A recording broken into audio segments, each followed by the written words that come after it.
أعوذ بالله من الشيطان الرجيم.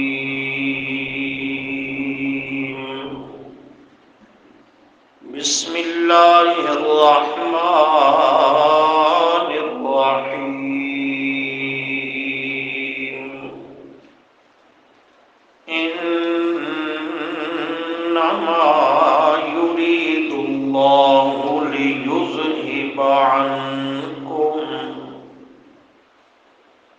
إنما يريد الله ليذهب عنكم الرجس أهل البيت ويطهركم تطهيرا. صدق الله العظيم. اللهم صل على محمد وعلى آل محمد كما صليت على إبراهيم وعلى آل إبراهيم إنك حميد مجيد. اللهم بارك على محمد وعلى آل محمد كما باركت على إبراهيم وعلى آل إبراهيم إنك حميد مجيد. أستغفر الله لا حول ولا قوة إلا بالله.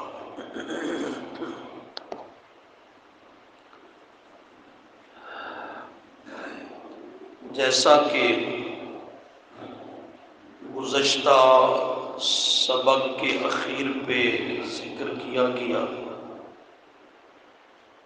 کہ آج کے ہمارے سبق کا عنوان ہے اہل بیت رسول صلی اللہ علیہ وسلم. تو اسی عنوان پر، اسی موضوع پر چند گزارشات، معروضات قرآن و سنت کی روشنی میں ذکر کرنا مقصد ہے. اللہ تعالی ہمیں اس کی توفیق عطا فرمائے. موضوع انتہائی اہم بھی ہے، دلچسپ بھی ہے اور حساس بھی ہے. اگر آپ غور کریں گے، توجہ کریں گے تو انشاءاللہ بہت کچھ سمجھ بھی پائیں گے، اور اس عنوان پر آئندہ کوئی فتنہ آپ پر باطل اثر بھی انشاءاللہ نہیں کر سکے گا، بشرطے آپ پوری توجہ اور غور و غوض کے ساتھ سماعت کریں. اہل بیت پیغمبر یہ جملہ جب بھی بولا جاتا ہے، پڑھا جاتا ہے، لکھا جاتا ہے یا سنا جاتا ہے، عام اس سے کہ وہ بولنے والا، لکھنے والا، پڑھنے والا یا سننے والا کسی بھی مکتب فکر سے تعلق رکھتا ہو. ہر عام و خاص کا ذہن وہ چند مقدس شخصیات اور ہستیوں کی طرف جاتا ہے، اور جاتا بھی غیر ارادی طور پر ہے. از خود بخود وہ چند مقدس ہستیوں کی طرف ذہن چلا جاتا ہے کہ اہل بیت پیغمبر سے مراد فلاں فلاں فلاں ہستیاں ہیں. ایسے ہی ہوتا ہے نا. کن ہستیوں کی طرف جاتا ہے؟ سیدنا علی المرتضیٰ رضی اللہ تعالی عنہ، سیدہ فاطمۃ الزہرا رضی اللہ تعالی عنہا، اور سیدنا حسین رضی اللہ عنہ، اور سیدنا حسن رضی اللہ تعالی عنہ، اور بعضوں نے تو نبی علیہ السلام کو بھی نبی کے اہل بیت میں شامل کیا، حالانکہ یہ عقل سے بھی گئی گزری بات ہے، جیسا کہ ابھی بات آتی ہے۔ تو آپ صلی اللہ علیہ وسلم کو بھی شامل کر کے ان 5 مقدس ہستیوں کو، جنہیں 5 تن پاک کا عنوان اور نام بھی دیا جاتا ہے، انہیں پیارے پیغمبر کا اہل بیت بتلاتے ہیں۔ ہر مکتب فکر کے آدمی کا رخ ان ہستیوں کی طرف کیوں جاتا ہے؟ جن کا عقیدہ اور نظریہ ہے ان کا تو جائز ہو جائے، اہل و سنت کہلوانے والے طبقات، ان کا ذہن ان ہستیوں کی طرف کیوں فی الفور چلا جاتا ہے؟ اس لیے کہ اس کا پراپاگنڈا، اس کی شیطنت اور اس کا وہ شر اس قدر پھیل چکا ہے اور میرے معاشرے میں راسخ ہو چکا ہے کہ اس سے اہل و سنت وہ بھی متاثر ہوئے بغیر نہیں رہ سکے۔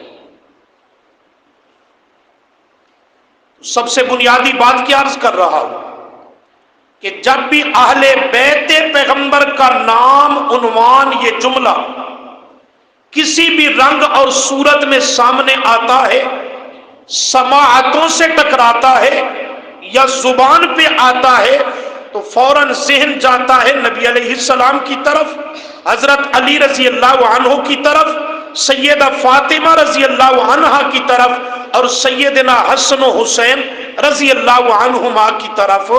تو اس بات کو سمجھنا ضروری ہے کہ اصل اہل بیت پیغمبر ہیں کون۔ لفظ 3 ہے، اہل بیت پیغمبر۔ لفظ کتنے ہیں؟ 3۔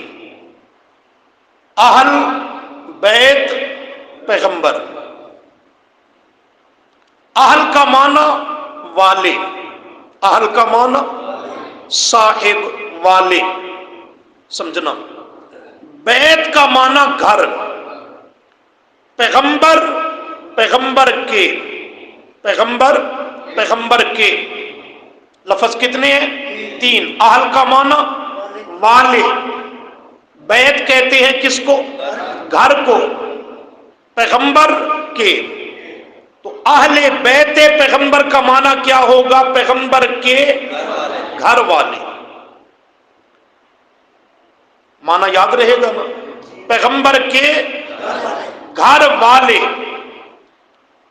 جب دیکھنا سمجھنا ہے کہ پیغمبر کے گھر والے کون ہیں، اور کوئی یہ کہے کہ یہ 5 مقدس ہستیاں ہیں، تو پھر پیارے پیغمبر کو بھی اس میں شامل کیا، تو جب آپ بھی کسی کے گھر والے ہیں تو آپ کے اوپر ہے کون؟ دیکھنا تو نبی کے گھر والے کون ہیں یہ ہے۔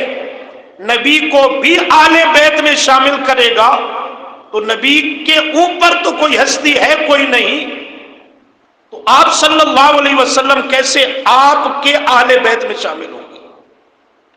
تو اہل بیت پیغمبر کا معنی کیا ہے؟ پیغمبر کے گھر والے۔ انسان کو اللہ نے عقل بھی دیا ہے، شعور بھی دیا ہے، اگر یہ کھوپڑی خالی نہ ہو، خشک نہ ہو چکی ہو، تو یہ مسئلہ کوئی مشکل نہیں ہے۔ مجھ سے کوئی میرا عزیز پوچھتا ہے، آپ سے پوچھتا ہے، ہمارا کوئی رشتہ دار ہے، دوست ہے، عزیز ہے، خیر خیریت ہم سے پوچھتے ہوئے کہتا ہے آپ کے گھر والوں کا کیا حال ہے؟ خیریت سے ہے؟ تو کیا معنی ہوتا ہے؟ نواسوں کا کیا حال ہے؟ سوچ لو، بیٹی کا کیا حال ہے جو شادی شدہ ہو کر دوسرے گھر میں تشریف لے گئی؟ داماد مراد ہوتا ہے کہ داماد کا کیا حال ہے؟ نہیں، گھر والے کہتے ہیں اہل خانہ کو۔ گھر والے کون ہوتے ہیں؟ اہل خانہ۔ اہل خانہ کیا ہے؟ گھر کی 4 دیواری میں رہنے والے،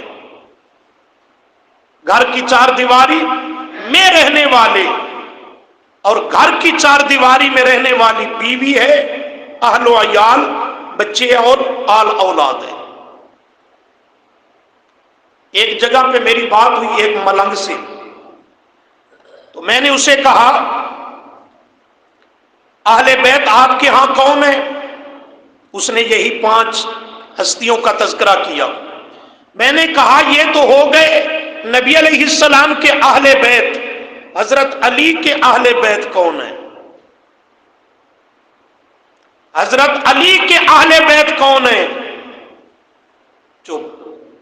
میں نے کہا کوئی ہیں تو بتا، جو نہیں ہے تو انکار تو کر۔ اب اسے نہ کچھ آئے نہ جائے، کیا کہے گا؟ حضرت علی کے اہل بیت سیدہ فاطمہ کو کہے تو وہ تو نبی کا اہل بیت پہلے کہہ چکا ہے۔ حسن و حسین کو حضرت علی کا اہل بیت کس منہ سے کہے؟ وہ تو نبی کا اہل بیت بنا چکا ہے۔ تو نبی علیہ السلام کا ان ہستیوں کو اہل بیت اس معنی میں قرار دینا جس میں یہ طبقہ قرار دیتا ہے حضرت علی کے اہل بیت کا انکار لازم آتا ہے کہ جو حضرت علی کے اہل بیت ہیں اس نے وہ کہا نبی کے اہل بیت بنا دیے، تو حضرت علی کا پیچھے اہل بیت تو رہا ہی کوئی نہیں، تو حضرت علی کے اہل بیت کا کیا ہو جائے گا؟ آپ کو کوئی بات سمجھ بھی آ رہی ہے کہ نہیں آ رہی؟ جب حضرت علی بھی میرے نبی کا اہل بیت ہو گیا، سیدہ فاطمہ بھی میرے نبی کی اہل بیت ہو گئی، حسن و حسین بھی میرے نبی کے اہل بیت ہو گئے، تو حضرت علی کے اہل بیت کون ہے؟ پیچھے کوئی بچہ ہی نہیں ہے۔ اچھا چلو بات مختصر کریں، دور نہ چلی جائے۔ تو عرض یہ کر رہا تھا کہ اہل بیت پیغمبر نبی کے گھر والے کون ہیں؟ عقل سے بھی کام لیا جائے تو سمجھ آتی ہے کہ جو نبی کی 4 دیواری میں آپ کے گھر میں رہنے والے افراد ہیں وہ نبی کے اہل بیت ہیں۔ تاہم ہم ماننے والے لوگ ہیں، ہم منکر نہیں ہیں۔ اس ساری بحث کے باوجود ہم حضرت علی کو بھی نبی کا اہل بیت مانتے ہیں، اس کی وضاحت آتی ہے۔ حضرت فاطمہ کو بھی مانتے ہیں، حسن و حسین کو بھی مانتے ہیں، پر مانتے اس طرح ہیں جس طرح قرآن و سنت منواتا ہے۔ یاد رکھیں نبی کریم صلی اللہ علیہ وسلم کے اہل بیت کا مصداق 3 قسم کے لوگ ہیں۔ کتنے قسم کے؟ 3 قسم کے لوگ ہیں۔ یہ تینوں قسم کے افراد اور لوگ میرے نبی کے اہل بیت میں شامل ہیں، کسی ایک کا انکار کرنے کی بھی کسی انسان کے پاس جرات نہیں ہے۔ سب سے اول سمجھنا، جنہیں قرآن مقدس نے پیغمبر کا اہل بیت بتلایا وہ فقط نبی کی بیویاں ہیں۔ انہیں قرآنی اہل بیت کہو کہ قرآن نے ازواج مطہرات کو نبی کا کیا کہا؟ اہل بیت کہا۔ انہیں حقیقی اہل بیت کہو کہ اول مصداق اہل بیت پیغمبر کا آپ کی بیویاں ہیں۔ قرآن مقدس نے صرف نبی کریم صلی اللہ علیہ وسلم نہیں، جس کے بھی اہل بیت کا، جس پیغمبر کے بھی اہل بیت کا ذکر کیا ہے تو اس پیغمبر کی بیوی کو اس پیغمبر کا اہل بیت کہا۔ قرآن مقدس کے 30 پارے جب بھی اہل بیت کا ذکر کرتے ہیں تو نبی کی گھر والی کو نبی کا اہل بیت کہتے ہیں۔ اگرچہ اس کے علاوہ 2 اور بھی طبقات آپ کو عرض کر رہا ہوں اہل بیت میں شامل ہیں، لیکن قرآن نے ان کو نہیں چھیڑا۔ ایک جگہ پہ اشارہ ٹچ دیا لیکن صراحتاً نہیں۔ قرآن نے جب بھی اہل بیت پیغمبر کی بات کی، کسی بھی پیغمبر کے اہل بیت، تو اس پیغمبر کی زوجہ کو، بیوی کو، رفیق حیات کو اس پیغمبر کا کیا بتلایا؟ اہل بیت۔ اب نتیجے پہ غور کریں۔ جو شخص ان 5 مقدس ہستیوں کو آپ کا اہل بیت بتلاتا ہے اور ساتھ آپ کا حرم، آپ کا لباس، ازواج مطہرات امہات المومنین رضی اللہ تعالی عنہن، ان کو پیغمبر کا اہل بیت ماننے کے لیے تیار نہیں، انکار کرتا ہے تو وہ قرآن مقدس کی آیات کا انکار کر کے کھلم کھلا کفر میں چلا جاتا ہے۔ تو اہل بیت پیغمبر کے عنوان پر سب سے اساس اور بنیاد یہ ماننی ہوگی کہ آپ صلی اللہ علیہ وسلم کے حقیقی اہل بیت، جنہیں قرآن نے پیغمبر کا اہل بیت کہا، وہ فقط اور صرف میرے پیغمبر کی ازواج مطہرات ہیں۔ سبق کی آیت پہ نشانی رکھیں، یہ سنی ہوئی ہے نا، جو آیت کا حصہ پڑھا سنا ہوا ہے نا، یہ ازواج مطہرات کی میری ماؤں کی کرامت ہے۔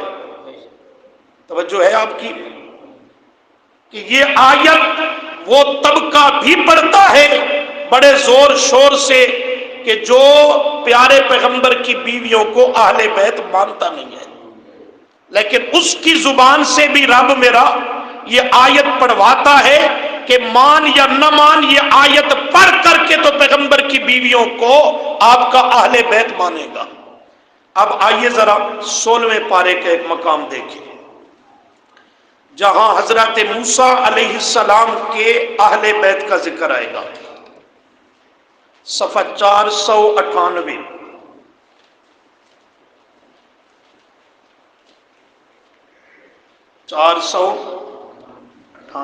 مکی ویلا بیٹھا میں پانی پلا نیکی کماؤ۔ مل گیا صفحہ جی؟ سورہ طٰہٰ کی آیت نمبر 9 کے بعد 10 شروع ہو رہی ہے۔ یہ جہاں سائیڈ پہ وقف لازم لکھا ہے، اسی سطر کو دیکھیں، صفحے کے شروع سے 5ویں سطر۔ فرمایا اذ رأى نارا فقال لأهله، سبحان اللہ۔ اس کا پس منظر، شان نزول ذرا تفصیل طلب ہے اور آپ نے سنا ہوا ہے، اس کی بحث میں پڑھنے کی ضرورت نہیں ہے۔ مختصر یہ کہ حضرت موسیٰ علیہ السلام اپنی رفیقہ حیات کو لے کر کے مدین سے مصر کی طرف واپس آ رہے ہیں۔ رات کا وقت ہے، بکریوں کا ریوڑ مفسرین کے قول کے مطابق ساتھ ہے، اور سردیوں کی راتیں اور سردیوں کا موسم ہے، اور بیوی درد ذہ میں مبتلا ہے، بچے کی ولادت کا وقت قریب ہے۔ ان حالات میں چلتے ہوئے حضرت موسیٰ علیہ السلام مصر کا راستہ بھول گئے۔ رات ہے، اندھیری تاریک، راستہ بھول گئے، اور اس لیے بھی بھول گئے کہ مصر کو چھوڑ کر مدین کی طرف گئے ہوئے 10 سال کا عرصہ گزر چکا تھا۔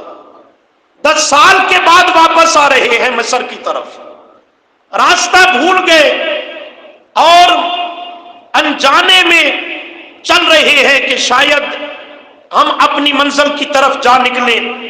چلتے چلتے پریشانی کے عالم میں دیکھا کہ ایک جگہ آگ جلتی ہوئی درخت پر نظر آئی۔ حضرت موسیٰ علیہ السلام نے اپنی گھر والی سے فرمایا تم یہاں ٹھہرو، میں جاتا ہوں، آگ جل رہی ہے۔ وہاں جب آگ جل رہی ہے تو کوئی اسے جلانے والا بھی تو ہوگا، اس سے جا کر مصر کا راستہ پوچھوں گا۔ ایک نمبر 2، سردیوں کا موسم ہے، سردی بہت ہی لگی ہے، وہاں سے کوئی انگارے آگ کا شعلہ اٹھا کے لاؤں گا جس کے ذریعے اپنی سردی کو دور کریں گے، لہذا تم یہاں ٹھہرو، میں جاتا ہوں کہ وہاں سے آگ اٹھا کر کے لاؤں گا سردی دور کرنے کے لیے، یا آگ جلانے والوں سے مصر کا راستہ معلوم کروں گا۔ مصر کا راہ حضرت موسیٰ کیا ہو گئے؟ بھول گئے۔ یہ ابھی ابھی پیغمبر بننے والے ہیں، اللہ کریم نے یہ مسئلہ سمجھا دیا، جو بھول جائے وہ عالم الغیب ہوتا، جو بھول جائے وہ عالم الغیب ہوتا۔ حضرت موسیٰ علیہ السلام چل پڑے اس آگ کی طرف۔ اب ساتھ صرف بیوی ہے، ابھی تک بچہ پیدا نہیں ہوا، قریب الولادت ہے، اور کوئی ساتھ تیسرا فرد نہیں، آگ کی طرف چلتے ہیں۔ مفسرین فرماتے ہیں جوں جوں یہ آگ کے قریب ہوتے ہیں آگ پیچھے ہٹتی ہوئی نظر آتی ہے۔ ایک تو یہ عجوبہ دیکھا، قابل تعجب چیز۔ دوسرا یہ دیکھا کہ سبز درخت پر آگ جل رہی ہے لیکن درخت کی کوئی ٹہنی اور پتا جل نہیں رہا۔ آگ ہو تو جلتا۔ حضرت موسیٰ علیہ السلام تشریف لے گئے، تفصیل آگے ہے لیکن وہ ہمارے سبق کا حصہ اور موضوع کا حصہ نہیں ہے۔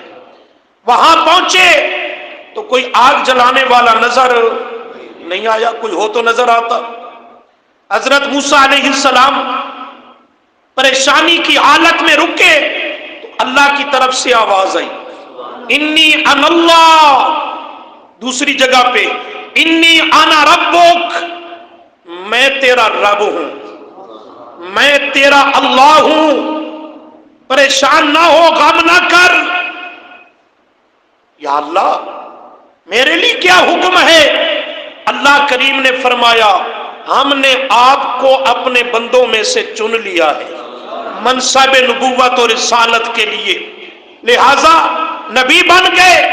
پہلی وحی اللہ نے نازل فرمائی اور فرمایا فاستمع لما یوحی الیہ، جو آپ کی طرف وحی کی جا رہی ہے اسے غور سے سنو، دھیان اور توجہ سے سنو۔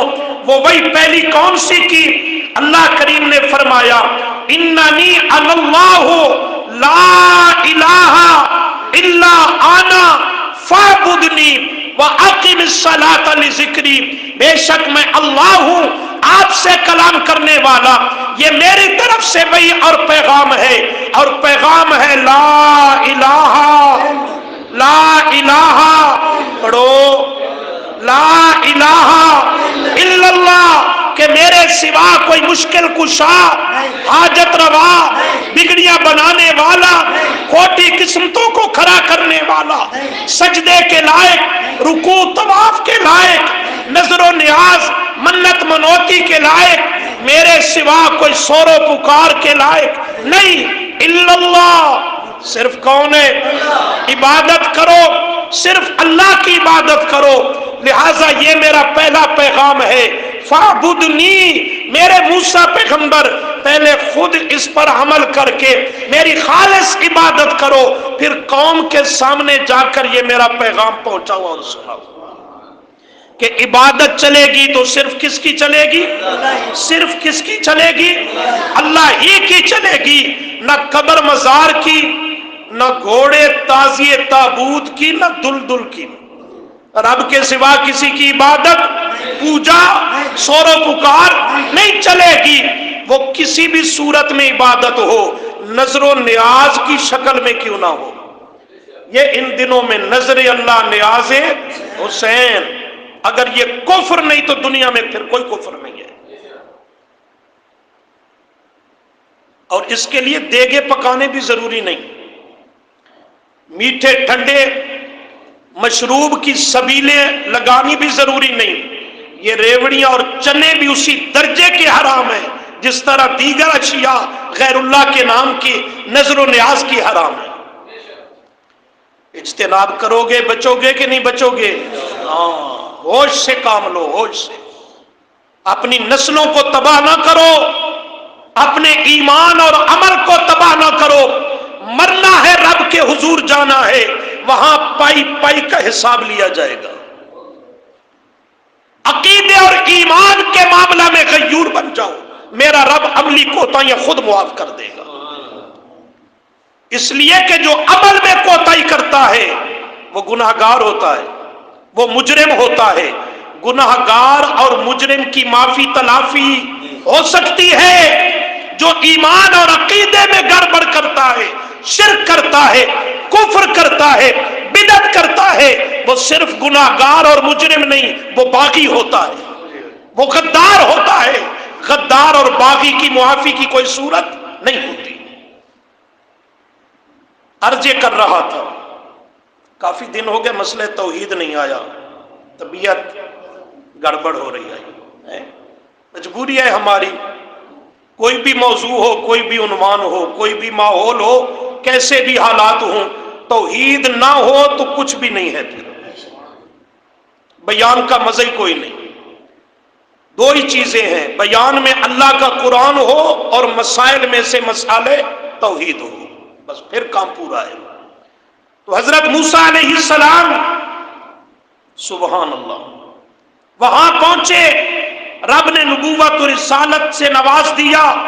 اس واقعہ کو قرآن کریم ذکر کرتا ہے، ذرا دیکھنا۔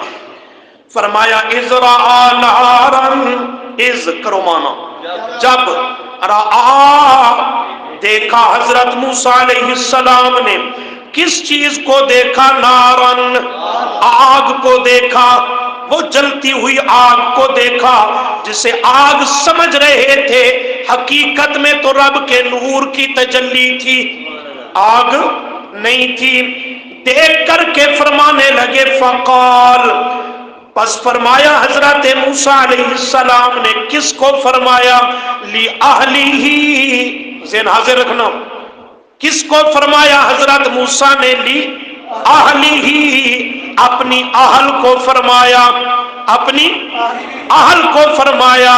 یہاں قرآن موسیٰ کا اہل کس کو کہہ رہا ہے؟ سوچ لو، یہاں بیوی کی علاوہ تو کوئی موجود ہی، کوئی داماد، نواسے، بیٹی نہیں، یہاں ایک بیوی ہی ہے ساتھ۔ قرآن کہتا ہے حضرت موسیٰ نے خود کہا، کس کو؟ اپنی بیوی کو، کیا کہا؟ لِأَهْلِهِ، کہ تو میری کون ہے؟ اہل ہے، تو میری کون ہے؟ اہل۔ ایک ملنگ کہنے لگا، بات اہل بیت کی ہے نا، یہاں بیت تو کوئی نہیں، صرف اہل ہے۔ میں نے کہا وہ اپنے بیت سے ابھی باہر تھے، بیت میں موجود نہیں تھے، بیت میں موجود ہوتے تو پھر بیت کا ذکر بھی ساتھ ہوتا۔ سمجھے ہو نہیں سمجھے؟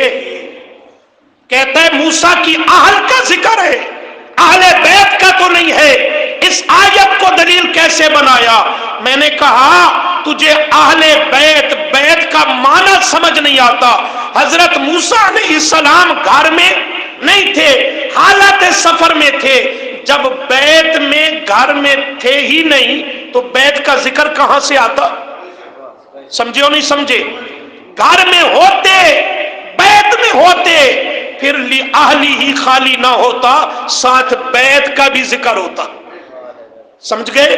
اس لیے فرمایا فقال، پس فرمایا حضرت موسیٰ علیہ السلام نے لِأَهْلِهِ، اپنی اہل سے فرمایا، اہلیہ، اسی سے لفظ کیا بولتے ہو؟ میری، یہ لفظ بھی جان دیو، ہوں تو ترقی کر گئے ہو نا، ہوں تو اہلیہ وغیرہ دے لفظاں دے استعمال نہیں، ہوں وائف ہے، وائف لکھی پڑی قوم ہے نا۔ اسی اہل سے کیا ہے؟ اہلیہ، گھر والی، اہلیہ کا معنی گھر والی۔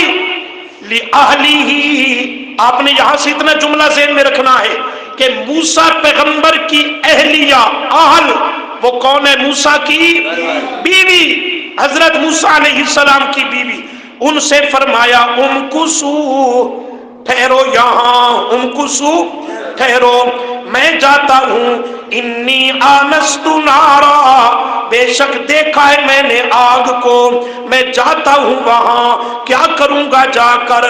لعلی آتیکم منہا بقبس او اجد علی النار ہدا، سبحان اللہ، لعلی آتیکم منہا، شاید کہ میں لے آؤں تمہارے پاس وہاں سے بقبس، کوئی راستے کی خبر، کوئی راستہ معلوم کر کے آؤں، مصر کا راہ جو بھول گئے، او اجد علی النار ہدا بقبس، کوئی انگارہ لے کر کے آؤں، آگ کا شعلہ لے کر کے آؤں جس سے سردی کو دور کیا جائے۔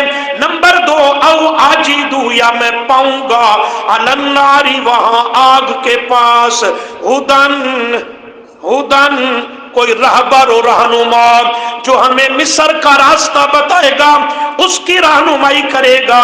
قرآن کریم فرماتا ہے فلما، پس جب اتاہا، آئے حضرت موسیٰ علیہ السلام اس کے قریب، جہاں پہ آگ کو جلتا ہوا دیکھا، نودیا، ندا آئی، نودیا آواز آئی، نودیا کا معنی ندا، ندا کا معنی آواز آئی، لیکن یہ قرآنی آواز ہے، رحمانی آواز ہے، یہ ملنگلی آواز نہیں۔ آواز آئی، کہاں سے آئی کوئی پتہ نہیں، سارا کام کھڑے ہی نہیں آوازوں پہ ہے، کوئی کہتا ہے آواز آئی، کوئی کہتا ہے بابے کی کتاب آئی ہے، ایسے نہیں، دین کا معاملہ ہے بھائی، آوازوں سے بات نہیں چلے گی۔ ہاں یہ رحمانی آواز ہے اور قرآنی آواز ہے۔ نودیا، ندا دی گئی حضرت موسیٰ علیہ السلام کو، اور کیا کہا؟ یا موسیٰ، آئے موسیٰ، انی آنا ربک، سبحان اللہ، انی آنا، پڑھو تو، انی آنا ربک، بے شک میں تیرا رب ہوں، لہذا کیا کرو؟ فخلع نعلیک، اپنے جوتے اتار دو، سبحان اللہ۔ حضرت موسیٰ علیہ السلام جوتے پہن کر وہاں جا کھڑے ہوئے، فرمایا انی آنا ربک، بے شک میں تیرا رب ہوں، فخلع نعلیک، جوتے اتار دو، کیوں؟ اس لیے کہ انکا، بے شک آپ، بالوادی المقدس طویٰ، وادی مقدس میں ہے، پاکیزہ جگہ پر، کون سی وادی ہے؟ طویٰ، وادی طویٰ، وَأَنَا اخْتَرْتُكَ، سبحان اللہ۔ حضرت موسیٰ کو پتہ ہوتا کہ یہاں جوتے پہن کر آنا مناسب نہیں، رب نے بتایا پھر تو جوتے اتارے، پہلے سے پتہ ہوتا تو جوتے پہن کر جاتے؟ آپ کو پتہ ہے یہ مسجد ہے، یہاں جوتے پہن کر آنا مناسب نہیں، بیر اتار کے آتے ہو۔ حضرت موسیٰ کو پتہ ہوتا یہ وادی مقدس ہے، یہاں جوتوں سمیت آ جانا مناسب نہیں ہے، تو وہ کبھی بھی جوتیوں سمیت تشریف نہ لاتے، رب کو نہ منع کرنا اور بتلانا پڑتا۔ اللہ نے مسئلہ سمجھا دیا، موسیٰ علیہ السلام کی شان، عظمت، مقام، مرتبہ برحق ہے، لیکن عالم الغیب ہونا صرف رب کا حق ہے، صرف رب کا حق ہے، سبحان اللہ۔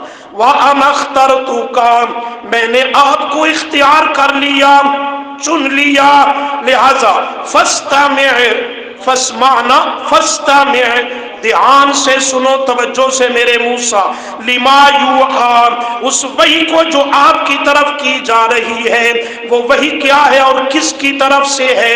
فرمایا اننی انا اللہ، بے شک میں اللہ ہوں، میری طرف سے وہی ہے، شک نہ کرنا۔ اللہ وہی کیا ہے، پیغام کیا ہے؟ فرمایا اللہ، پڑھو تو، الہ الا انا، کہ نہیں کوئی لائق عبادت کے سوائے میرے، فاعبدنی، پس میری ہی عبادت کرو، واقم الصلاۃ، اور بالخصوص نماز کو قائم کرو، لذکری، میری یاد کے لیے۔ سبق کا کیا جملہ آیا؟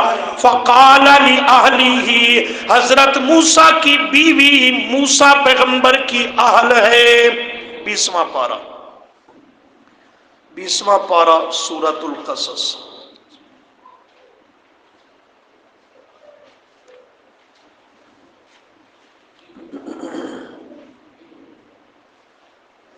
صفحہ 616،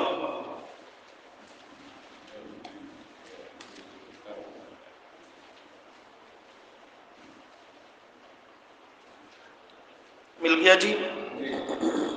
سورہ قصص کی آیت نمبر 12، 11 کے بعد 12، یہاں حضرت موسیٰ علیہ السلام کا تذکرہ ہے۔ جب یہ بچے تھے، یہ واقعہ بھی آپ نے سنا ہوا ہے، 2 لفظوں اور جملوں میں سمجھ لیں۔ فرعون بنی اسرائیلیوں کے بچوں کو قتل کرواتا تھا۔ حضرت موسیٰ علیہ السلام پیدا ہوئے تو موسیٰ پریشان ہو گئی، میرے ہاں بیٹا پیدا ہوا، فرعونیوں کو پتہ چلا تو آ کر کے قتل کر دیں گے، مار دیں گے۔ وہ بیچاری ڈر کے مارے، کبھی موسیٰ بچے کو کہاں چھپاتی ہے، کبھی کہیں چھپاتی ہے۔ اللہ نے حضرت موسیٰ کی ماں کے دل میں یہ بات ڈالی، الہام، القاء، کہ اپنے بچے کو خوب سیر کر کے دودھ پلاؤ، پھر ایک لکڑی کا صندوق بنا کر اس میں ڈال دو، رکھ دو بچے کو، اور دریا میں جا کے ڈال دو، دریا کے پانی کی موجوں کے حوالے کر دو۔ ساتھ تسلی بھی دی۔ دیکھنا چاہتے ہو؟ نہیں، وقت نہیں ہے، ابھی بات بہت بڑی ہے۔ حضرت موسیٰ علیہ السلام بچے کو ام موسیٰ ان کی ماں نے دودھ پلایا، صندوق میں بند کر کے دریا میں ڈالا، لیکن ساتھ ایک تدبیر کی۔ حضرت موسیٰ کی بہن ہے جس کا نام مفسرین نے مریم ذکر کیا، اس کو حضرت موسیٰ کی بڑی بہن ماں نے کہا بیٹی جاؤ، صندوق کو دریا میں ڈالنے لگی ہوں، ساتھ ساتھ چلتی جاؤ، صندوق کے نظریں چراتی ہوئی، کسی کو پتہ نہ چلے کہ صندوق پر نگرانی کر رہی ہے، نظریں چراتی ہوئی، چھپاتی ہوئی، ساتھ ساتھ چلتی جاؤ، اور چھپ چھپ کر صندوق پر نگاہ رکھنا کہ پانی میں بہتا ہوا یہ میرا لال کہاں جاتا ہے، اس کا انجام کار کیا ہوتا ہے۔ صندوق پانی کی موجوں پہ تیرتا ہوا، بہتا ہوا جا رہا ہے، اور ام موسیٰ، موسیٰ کی ماں کا نام کیا تھا جی؟ یوحانسا نام کیا تھا؟ حضرت موسیٰ کی ماں کا نام یوحانسا۔ وہ گھر میں بیٹھی ہے بے قراری کی کیفیت میں، صندوق چلتا ہوا کسی ندی نالے سے گزرتا ہوا فرعون کے محل کی طرف نکل گیا۔ بہن مریم بھی ساتھ ساتھ ہے۔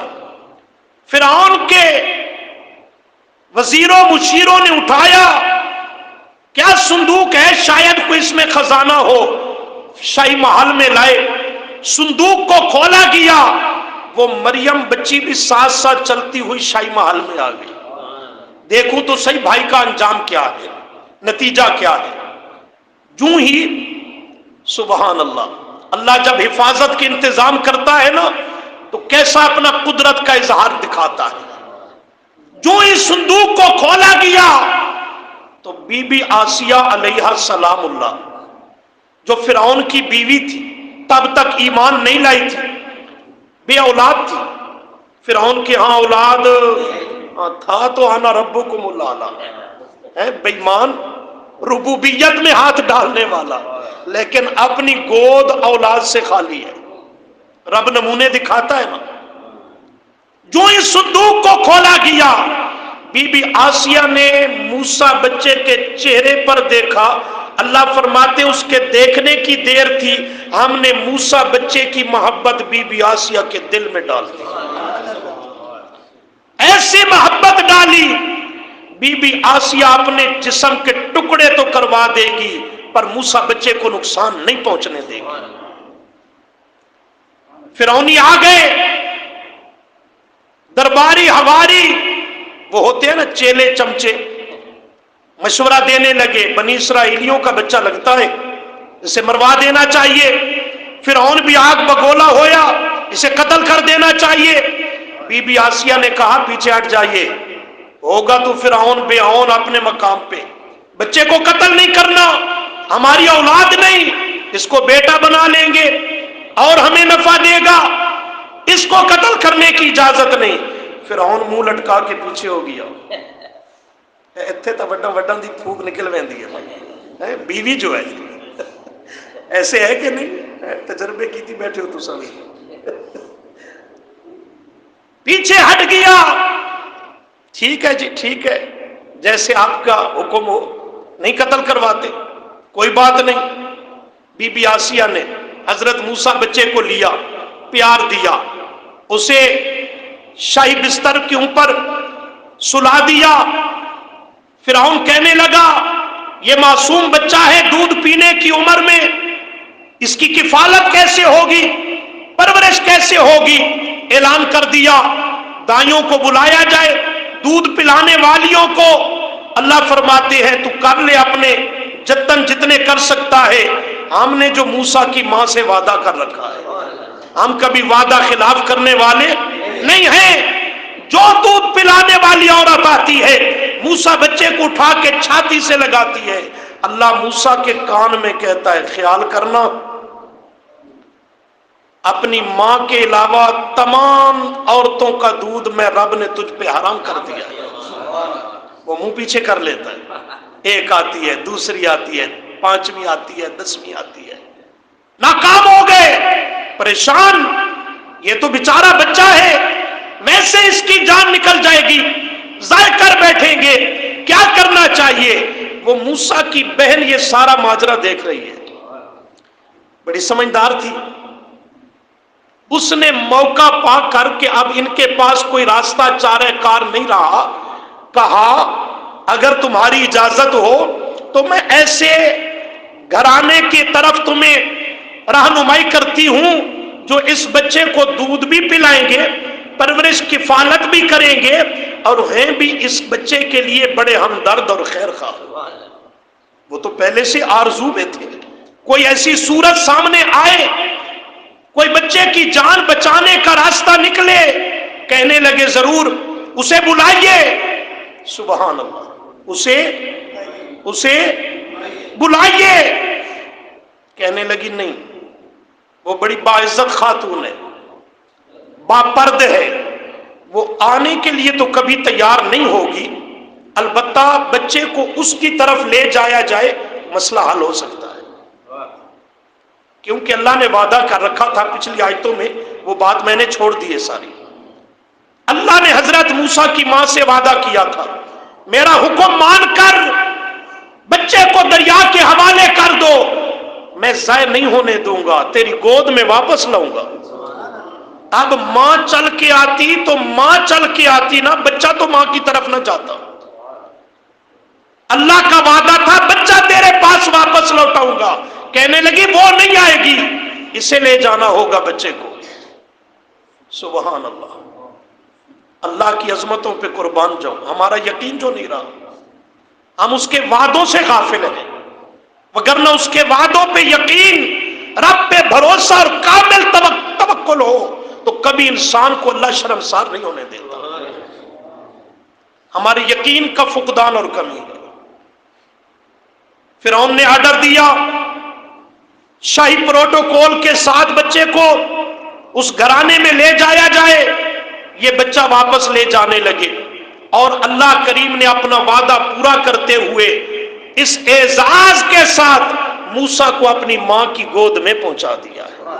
اس کا تذکرہ آ رہا ہے، ذرا دیکھو، سبحان اللہ، آیت نمبر 11 کے بعد 12، وَحَرَّمْنَا عَلَيْهِ الْمَرَاضِعَ مِنْ قَبْلُ، مل گیا، وَحَرَّمْنَا، اور ہم نے حرام کر دیا، حرام کا معنی شرعاً تو حرام نہیں تھا، ہم نے روک دیا، ہم نے روک دیا، منع کر دیا، علیہ، اوپر موسیٰ علیہ السلام اس بچے کے، المراضع، دودھ پلانے والیوں کا دودھ، من قبل، اس سے پہلے کہ وہ کسی اور کا دودھ پی لیتا، ہم نے پہلے منع کر دیا۔ اللہ کریم فرماتے ہیں جب پریشان ہو گئے، اب بچے کی جان جانے کا خطرہ پڑ گیا، تو اس بچی نے، مریم نے، موسیٰ کی بڑی بہن نے موقع پا کر فقالت، پس